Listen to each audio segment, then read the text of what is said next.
akili ya kawaida ya kibinadamu itakwambia kwamba ukiwa mwema hakuna mtu atakutendea mabaya. Ukiwa mwema kila mtu atakujali na kuthamini. Ukiwa mwema hakuna mtu atakusema vibaya.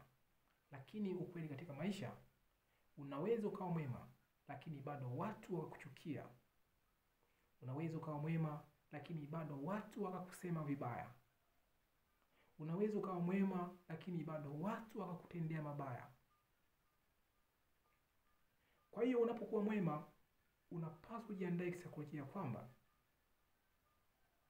utabebeshwa mizigo ambayo kwa hali ya kawaida wangeweza kuibeba wao wenyewe.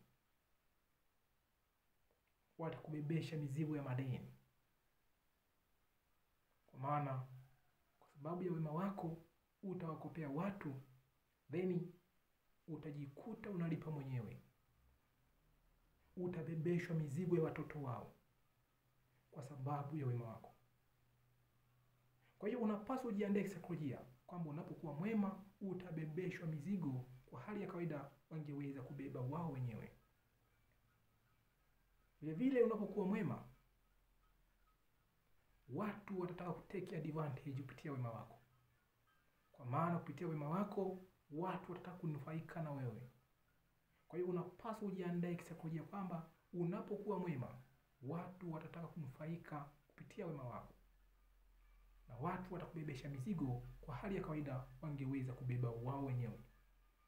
Kwa hiyo nini unapaswa ujifunze? Kuwa mwema kwa kiasi. Usiwe mwema kupitiliza. Bila kusahau, mafanikio yako ndiyo furaha yako. Asanteni sana kunisikiliza. Na Mungu awabariki.